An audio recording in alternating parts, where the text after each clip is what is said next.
Question qui revient sous diverses formes. Comment combattre le mal? Eh bien, pour combattre le mal, d'abord, il faut savoir l'identifier. Dans la toute dernière partie de la première péricope de l'année, le Bereshit, qu'on a récité Shabbat dernier, eh bien, le verset nous dit « Vayar Adonai ki rabba ra'at ha'adam ba'aretz » L'Éternel vit que la méchanceté de l'homme était grande sur la terre et que tout penchant des pensées de son cœur était uniquement mauvais tout le jour. Il nous met de poser la question, mais enfin, qu'est-ce que ça veut dire? Cet être humain qui a été créé par Dieu il n'y a pas si longtemps dans l'histoire. Et voici que on nous présente que cet homme-là, créé par Dieu, qui a été créé à l'image de Dieu et qui donc devrait être à son image idéale, parfait, eh bien, il n'est animé que par le désir de faire du mal.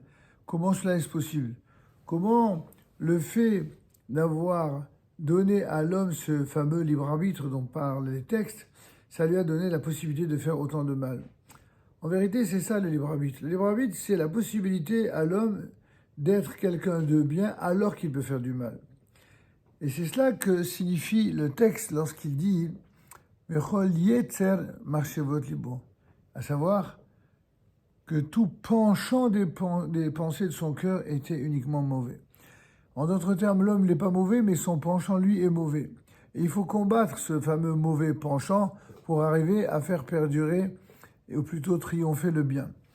C'est ainsi, par exemple, que Rabbi Yochanan nous enseigne dans le Talmud Maseret Sanhedrin de la façon suivante. La génération du déluge, nous allons bientôt lire la paracha de Noach, la génération du déluge s'est corrompue en grand. Ainsi qu'il est écrit que la méchanceté de l'homme était grande. Et elle a été jugée en grand, ainsi qu'il est écrit, en ce jour-là furent fendues toutes les sources du grand abîme. C'est ce que nous voyons dans Maseret Sanhedrin, à la page 108a. Et poursuit le Torah Temima, mais qu'est-ce que ça veut dire Rakra? C'est pas possible qu'un homme il soit que mauvais. Il y a toujours du bien et du mal chez chaque homme. Il y a du bien et du mal chez la plupart des hommes. Mais il existe des êtres humains qui ont tué leur âme, qui ont tué le peu d'humanité qu'ils avaient en eux et qui sont définis dans la Torah comme uniquement mauvais au point que Dieu va apporter les eaux du déluge pour corriger de tels êtres humains. Uniquement mauvais, dit Torah Temima, d'où l'on déduit que le penchant au mal est appelé mauvais. Ainsi, dans le traité talmudique de Chagiga, on vient nous dire que ceux qui incarnent le plus la notion de mal, de mauvais, de méchanceté, ce sont ceux qui pensent et qui sont nourris par le mal en permanence. Alors, sans doute, vous pouvez vous poser la question, mais comment on peut être nourri par le désir de faire le mal en permanence? À cela, le Rabbi Yitzhak enseigne dans le Talmud que le penchant au mal s'intensifie chaque jour. Ainsi qu'il est écrit, et que tout penchant des pensées de son cœur était uniquement mauvais tout le jour dans Masechet Souka. Qu'est-ce que c'est que cette volonté de faire le mal, cette attirance pour le mal? Par comment est-elle nourrie? Alors il y a une première réponse qui est donnée par le Sforno qui nous dit que le mal était celui qui était préparé de longue date pour le futur. Car il n'écoutait pas, cette génération-là, il n'écoutait pas les paroles de celui qui les admonestait. Et il n'y avait donc plus d'espoir qu'ils se repentent. Lorsque, veut nous dire ici le Sforno, lorsque ceux qui incarnent la sagesse, la bonté, mais aussi le courage, le désir d'amour, le désir de paix, le désir de faire du bien, lorsque ceux-là sont ceux que l'on condamne. Vous avez vu les condamnations auxquelles ont eu malheureusement droit Israël ces dernières années, par tous ceux qui aujourd'hui sont scandalisés, et on veut bien croire qu'ils sont sincères, par toutes les exactions qui ont été commises par le Hamas. Ce sont les mêmes dirigeants politiques de droite comme de gauche, qui ont soutenu sans cesse la pseudo-cause palestinienne. Comment on peut à la fois soutenir le mal et prétendre agir pour le bien? Comment distinguer entre le mal et le bien? Alors, le Kli Yakar nous donne une réponse à cette question.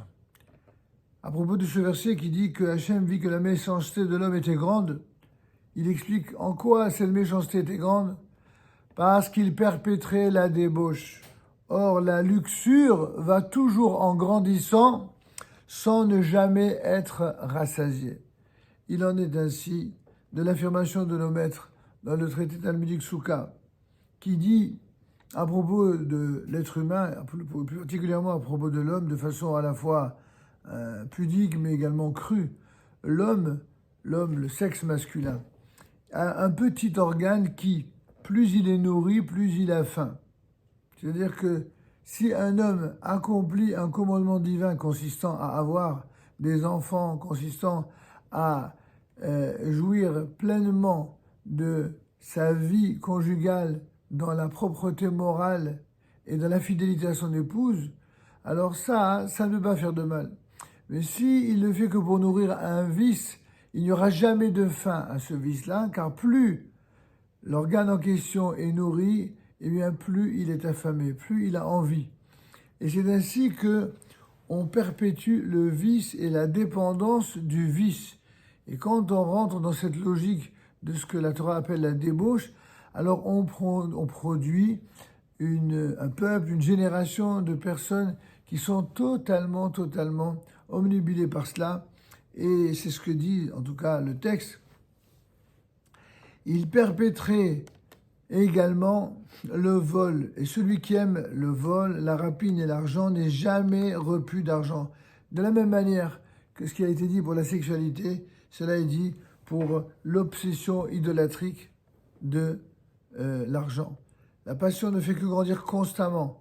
Et de même que tout le penchant des pensées de son cœur est uniquement mauvais tout le jour, cela signifiait que tout au long du jour, son désir ne sera jamais assouvi. Il n'y a pas une seule heure de la journée où il soit repu, mais au contraire, chaque heure ne fait qu'amplifier son désir. En vérité, la seule chose qui peut contrecarrer le penchant du mal, c'est la victoire du bien, le désir de se battre pour le bien. Et c'est pourquoi lorsque des êtres humains se battent pour le bien, cela ne peut être possible que pour ceux qui se battent contre le mal en permanence. Or, les associés de ceux qui veulent le bien pour le bien sont ceux qui soutiennent le bien. Mais si au lieu de soutenir le bien, vous avez des gens qui, au nom d'un pseudo-humanisme absolument immoral, eh bien, ils soutiennent toujours et systématiquement les associés du mal et ils s'opposent à ceux qui se battent pour le bien. En vérité, ils prennent le libre choix, ils prennent la liberté et aussi la responsabilité de renforcer et d'encourager ceux qui font le mal. Ils embrassent les esprits pour le mal, ils encouragent la haine et la destruction, et en agissant de la sorte, eh bien, ils produisent des monstres tels que justement ceux du Hamas, tels que ces gens. D'ailleurs, le mot Hamas en hébreu, pour ceux qui ne sont pas hébraïsants, c'est un mot qui a bien été choisi par ces bêtes sauvages. Parce que le mot Hamas désigne en hébreu la violence criminelle. Le mot Hamas désigne deux formes de violence criminelle. La première, c'est l'attirance pour le sang et la tuerie. La deuxième, l'attirance pour le vol. Parce que lorsque quelqu'un est attiré par le vol, il ne s'arrête jamais. Et quand quelqu'un est attiré et par le vol de manière viscérale et par le crime de manière viscérale, il a les ingrédients idéaux pour constituer des monstres qui sont de véritables démons aux apparences humaines, mais qui n'ont plus rien d'humain. Les démons et les monstres de cette sorte, eh bien, une seule chose pourra mettre un terme à leur mal, à leur méchanceté, à cette recherche de faire le mal toute la journée, c'est tout simplement, encore une fois, de les éradiquer. Il n'y a pas d'autre solution. Et tant qu'il y aura des gens pour prendre la défense des monstres, ils seront coupables de tout ce que ces monstres feront dans le monde.